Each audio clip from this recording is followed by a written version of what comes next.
light penetrates the dark corners of the mindset which unconsciously fosters corruption and injustice. This program has been in planning and contemplation for many years.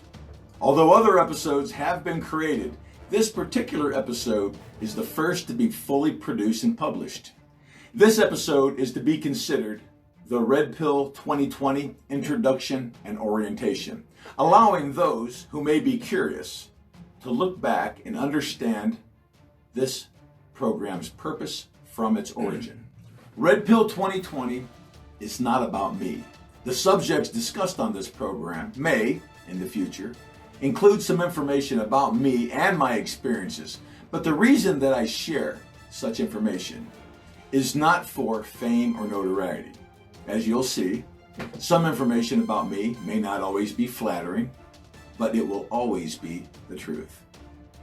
If you're going to watch a show produced and hosted by me, knowing some things about me may serve to help you better understand why my point of view seems to be inflexible. Know that I'm always seeking information to change my point of view. Maybe you can offer that to me. I invite your comments. Information is usually perceived only as credible as the individual presenting it. Although that is not a logical or valid method to qualify information, let us examine the issue of credibility as it applies to this illogical perception that plagues the minds of many, if not most people. Anyone who is even marginally aware of reality knows without a doubt that mainstream media is full of false information, and the members of the American political class are liars and manipulators. It does not matter if one defends them or slams them, as long as one accepts the reality that the political class represents interests predominantly beyond the voters who put them into office. Just because one accepts the truth that misinformation is in abundance does not mean that one should accept the information itself. So many intelligent people lend credibility or deny it based upon who offered it. Just as many people will authentically believe that all actions performed by one person are always right, while at the same time believing that all actions performed by another person are always wrong. I have observed this is often true, even if the actions are identical. Never in my life have I ever seen Americans more divided as they choose their favorite liar and cast a net of depreciated worth over anyone who would dare approve of anything the opposing liar may say or do. People who truly believe that their favorite political official is 100% honest and always has their best interest in mind, I deem to be delusional. Now, categorizing people by their political point of view is not something I do to diminish their worthiness as a human being. Diagnosing their degree of delusion only serves to identify how much work they may have to do in order to join the world of reality. I come from a background of prejudice and ignorance. Keep in mind that prejudice in this context means preconceived opinion that is not based on reason or actual experience. Ignorance, just to be clear, simply means lack of knowledge. I came from a community of underprivileged working class people who, for the most part, would be considered very patriotic. The people closest to me during most of my life led productive lives, contributing much more than they took from society. They could be called upon to assist family, friends, and often even complete strangers. These people die in service for their country, believing the American way of life is more valuable than the only life they have to give. These people pay the price for the mistakes of others. They are taken for granted and more are underappreciated, even abused by the tax system and economic exploitation. Yet, they're willing to give their very lives and the lives of their children in the belief that they defend what is good. This is a sad view for those of us who have witnessed the downward transition of our country, our government, and our society. I have a sad view of our current station as a nation. By no means does that mean I have lost hope. Not only do I have hope, I have faith that good prevails and that the ebb and flow of good and bad times is all part of a healthy social evolution. Our nation has not always taken the higher moral ground, but no nation, to my knowledge, ever has. We can judge the history of our nation through rose-colored lenses or through the doctrine of the glass is half empty. I would prefer the simple truth. But if we look at our great nation in the perspective of its awesome potential, we'll realize the massive moral crime of not experiencing its greatness. In my opinion, the greatness of this nation can only be measured by its ability to provide the opportunity for its people to pursue happiness. Anything else bestows a bonus in life. There are some economic subsystems in America known as industrial complexes. These well-established industrial complexes include the prison industrial complex, the military industrial complex, and the pharmaceutical industrial complex. These are not the only industrial complexes that profit at the expense of exploitation and political corruption, but they are arguably the most abusive and politically influential. I am a combat veteran and I am a victim of mass incarceration and extreme sentencing. I have enjoyed wealth, earning nearly $200,000 in annual income, and I have suffered my share of tragedy, both of which pale into comparison to the wealth and tragedy of many others I have witnessed in very close proximity. We all have our own perception of America. I am tormented by the America I desire to experience compared to the America I know today. Sometimes I feel alone in my perspective, but I know that I'm not alone. Oh, say, can you see by the dawn's early light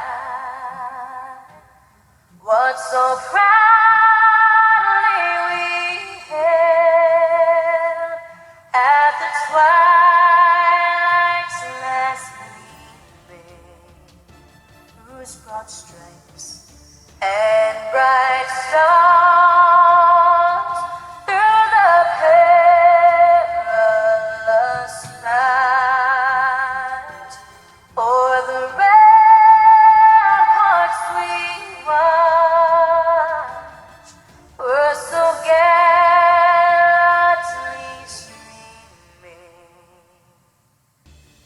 And the rocket's red glare,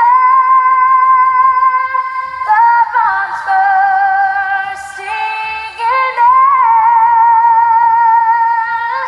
gave proof through the night that our flag was still there.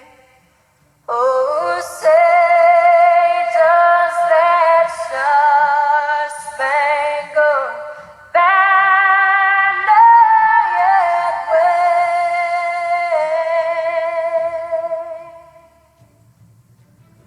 o'er the land of the free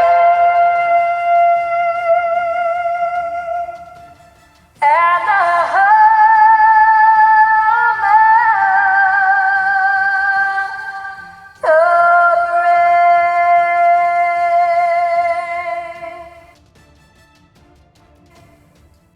brave? The ugly truth is not negative. It is merely reality. I believe that a false perception of wellness can never be healthy and is the worst type of negative factor in almost any situation. Does that make me a negative person? If you come to the same realization that I have, would that make you a negative person? I don't think so. How can unknown and unrealized problems ever be remedied? When a condition is created by the human will, the correction must also derive from the human will. Unfortunately, in our society, one group causes the condition and the other group, the victims, must correct them. We, the less than privileged class, are the corrective group.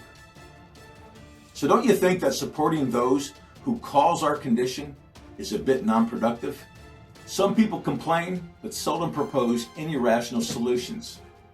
Being a constitutionalist, I believe that our solutions are hidden in plain sight.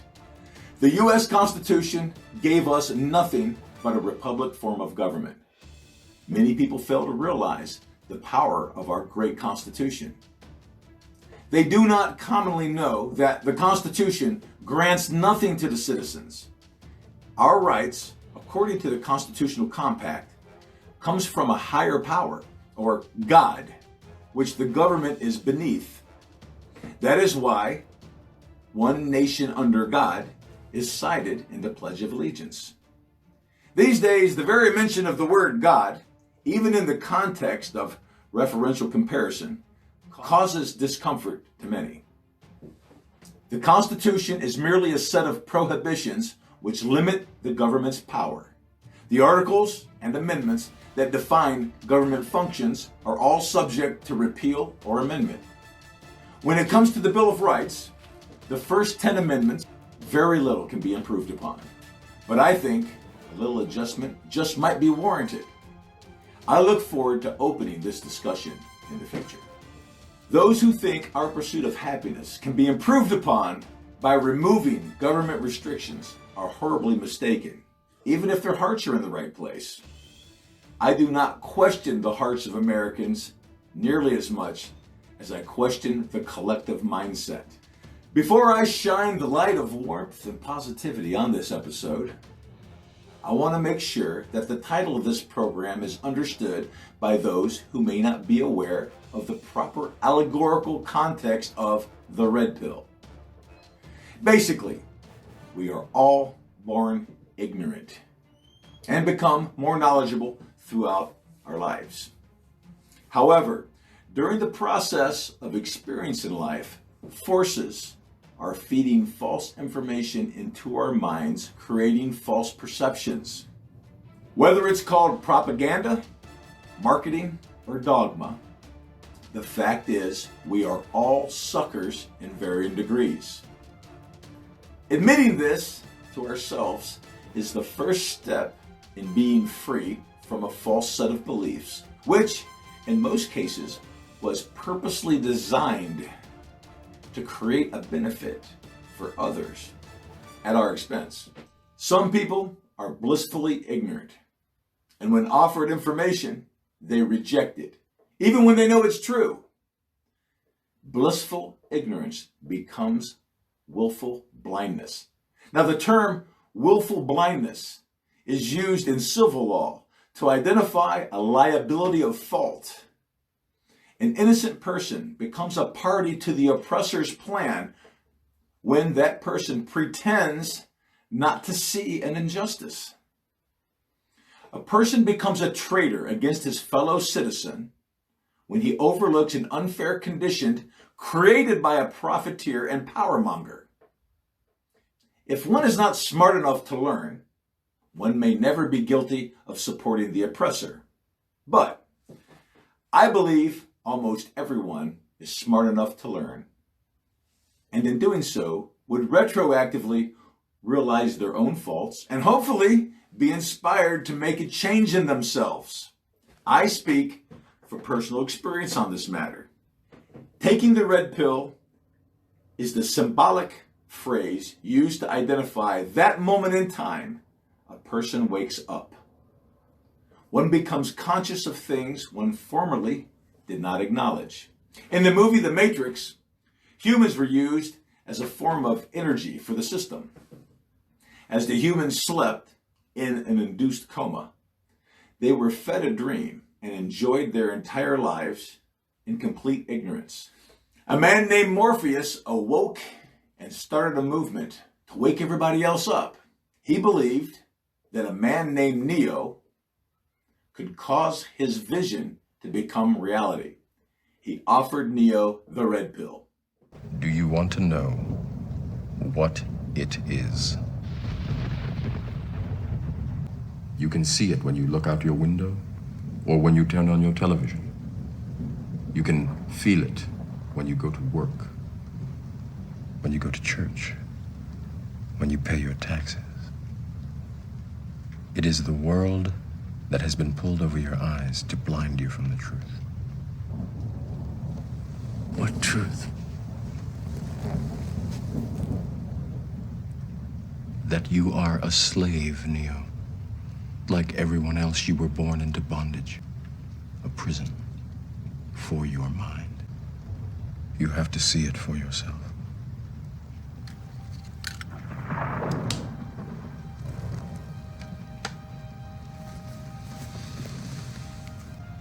You take the blue pill, the story ends. You wake up in your bed and believe whatever you want to believe. You take the red pill, you stay in Wonderland, and I show you how deep the rabbit hole goes. All I'm offering is the truth, nothing more.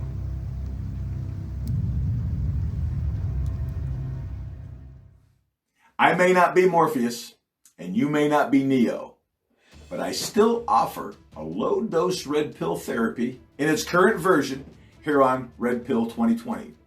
During my 12 years of voluntary study, one of my favorite books is titled The Pied Pipers of Babylon. It was written by Verl K. Speer. He was known as the Doctor of Common Law. It addressed the use of mind control through the historical use of religion, government, and of course, law. The book ends with a very powerful poem, which I've memorized and I kind of enjoy reciting it. Pity the bull who fails to see which is the forest and which is the tree. But pity more the matador who lives by deception when his cape is transparent to the bull's perception. Seek the truth and you will survive, because that is the essence of being alive. Oh, say, can you see by the dawn's early light what so proudly we hailed at the twilight's last gleaming, whose broad stripes and bright stars through the perilous fight o'er the ramparts we watched were so gallantly streaming, and the rockets' red glare, the bombs bursting in air, gave proof through the night that our flag was still there. Oh, say, does that star-spangled banner wave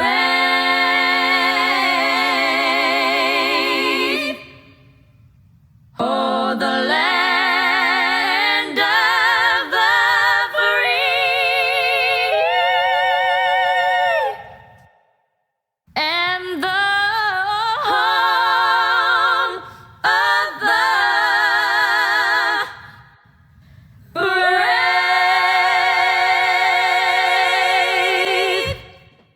To my Beirut veteran brothers and sisters, to all veterans, and to all peace and freedom-loving people, I wish you well. Hit the like button below and subscribe to my channel.